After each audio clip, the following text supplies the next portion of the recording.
I got the request in the middle of December. I'm looking for someone to landscape my garden.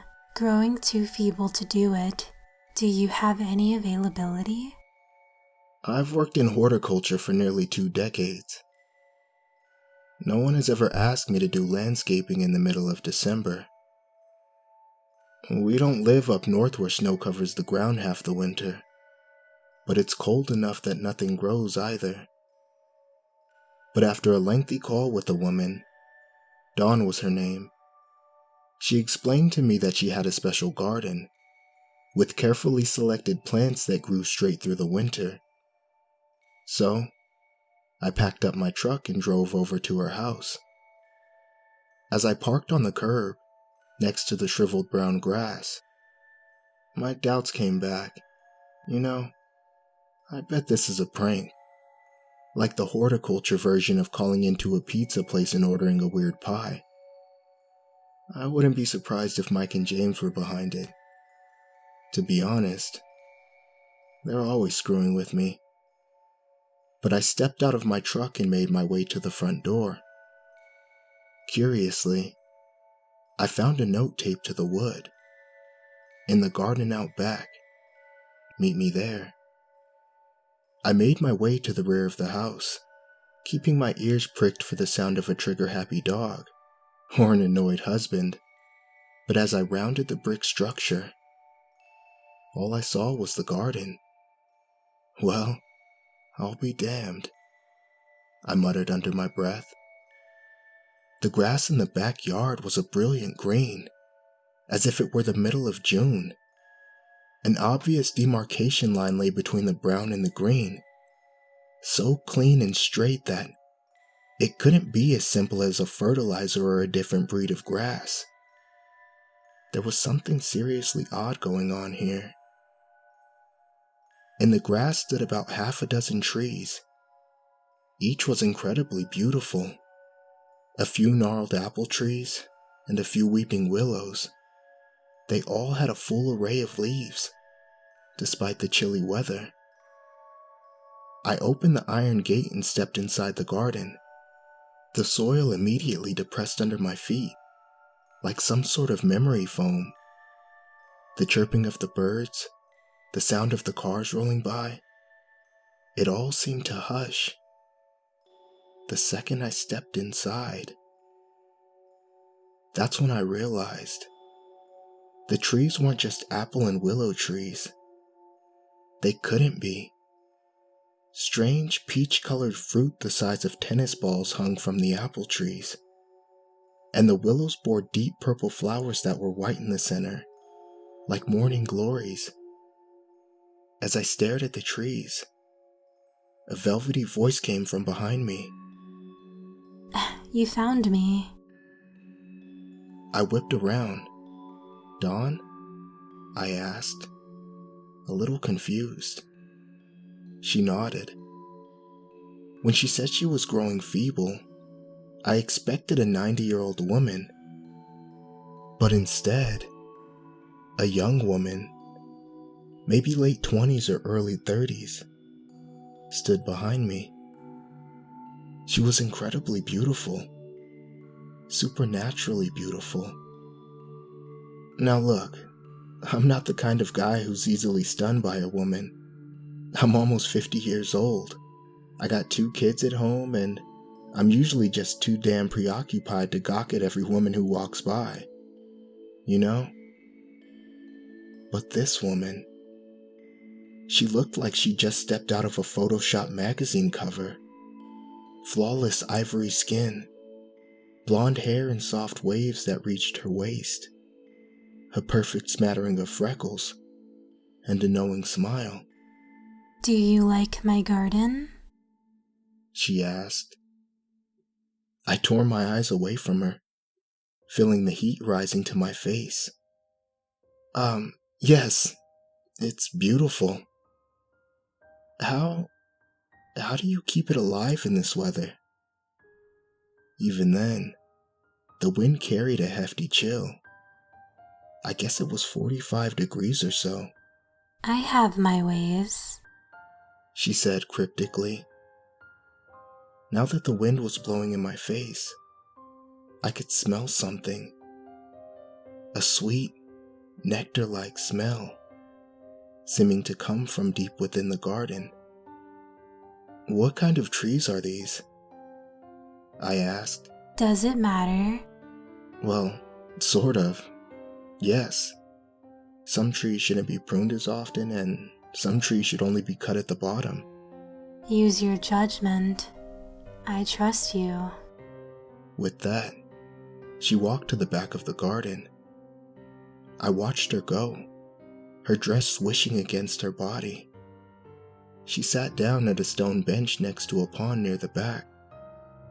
I got to work with a smile on my face, because this was exciting. When you get to be my age, life starts to feel a little like Groundhog Day. You get up, go to work, or you do the same crap you've done for the past 2 or 3 decades, and then you go home. Your teenage daughters give you angst, your wife nags you, you eat a lousy dinner, then you try to have sex with your wife. She refuses, and it's time for sleep. Sleep is the most exciting part, really. So, seeing such a strange garden and a beautiful woman was an exciting change from the usual dreary cycle of life. I pulled out my gardening shears and walked over to the first tree, one of the willow-like ones on the left. Where should I start?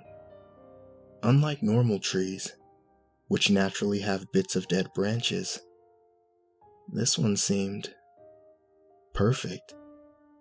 The willowy fronds swayed in the gentle wind, the teardrop-shaped leaves fluttering. Each was perfectly green. I brought my shears to the longest frond and snipped the last few inches off. The branch fell to the ground, and I stooped to pick it up. What the hell? It was dead. The leaves, which were green seconds ago, were now withered and brown. As my fingers touched them, they made a crackly sound, as if they'd been dried for weeks. Curious, I raised the shears to another branch. This time, I watched closely, never taking my eyes off it for a second. The leaves withered and curled in on themselves, as if pulled by some unseen force. Brown shot out from the base, quickly veining across each leaf. And then it was dead. Fear pounded through me. What the hell is going on? I turned around and glanced behind me. At Dawn, she was staring into the pond. I walked over to her. "What type of tree is that?" I said, almost accusingly. She slid over on the bench, as if inviting me to sit down. I remained standing.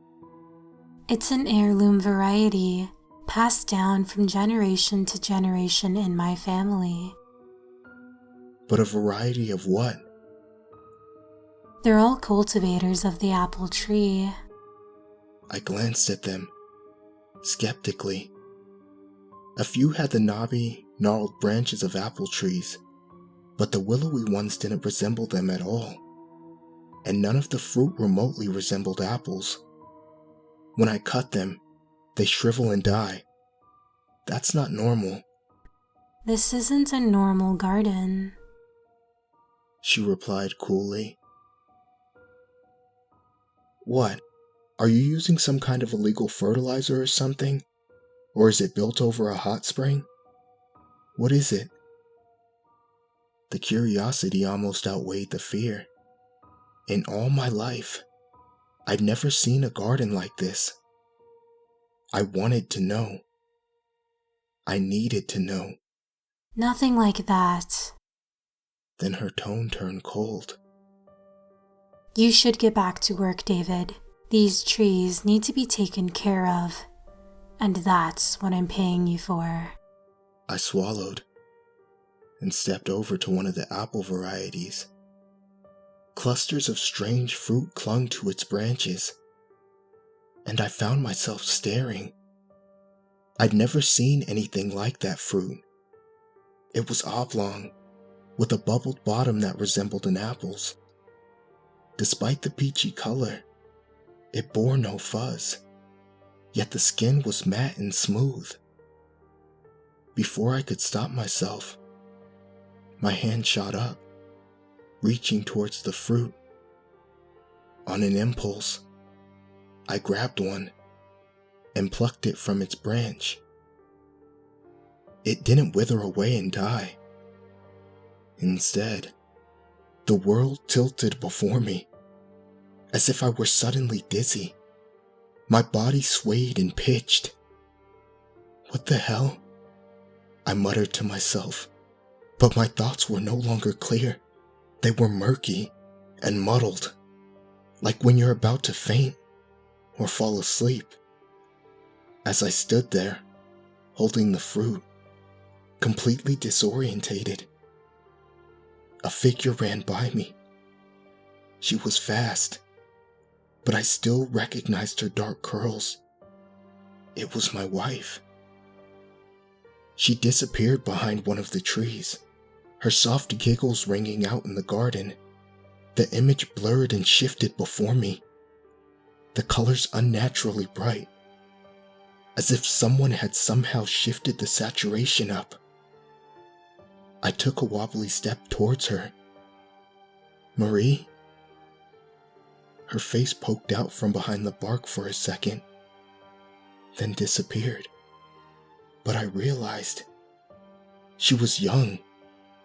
In fact, she looked exactly how she did at 18 when we met, back when she let her curls grow down her back, and her dark eyes were wide and innocent, back when the smile never left her face, back when I looked at her like she was the most amazing thing in the world. I took a step towards her, gripping the fruit in my palm. Marie? I called again. Giggles echoed through the garden. Marie? Her face poked out again, and I froze. Her face was horribly disfigured. 2 gaping black holes sat where her eyes should have been. Her flesh hung loosely on her face, and it buckled and roiled, as if something wiggled underneath, as if 1,000 tiny insects made her body their home. My fingers released. The fruit dropped to the ground. Instantly, the ground steadied, the color desaturated, and everything shifted back to normal. Blinking, heart pounding, I found myself standing several feet away from Dawn. Everything okay? She asked innocently. I glanced back at the trees. They looked like they had minutes before. Bright green leaves gently swaying in the breeze. I looked down at the grass. The fruit was at my feet. Except now, it was deflated and rotten, muddy brown instead of peach. A foul smell filled the air, and a conga line of ants danced out of the hole in its side. No. What's going on here? I demanded, taking a step towards her. Surprisingly, she didn't take offense. Instead, she stood up, her mouth curling into a smirk. You haven't figured it out yet. The possibilities ran through my head, fueled by 50 years worth of cheap science fiction. Government psychological experiment, hallucinogenic drugs produced by fruit, trees from an alien world. This is some kind of experiment, isn't it? She shook her head. Without a word, she curled her fingers, motioning me to follow her. Hesitantly, I did. Until I was standing before the pond. Look, She said, pointing down. I glanced into the pond and froze.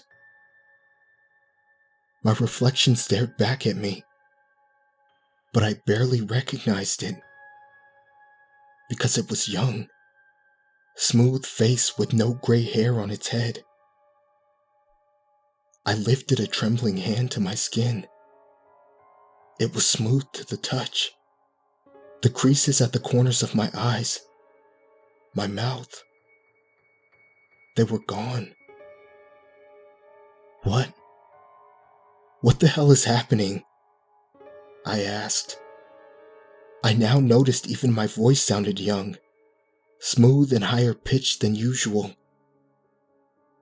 What is this place? don't you already know? I shot up and wheeled around. The iron fence surrounding the garden climbed high towards the sky, as if it were alive. The trees shook, despite the still air, and the fruit swung on the branches.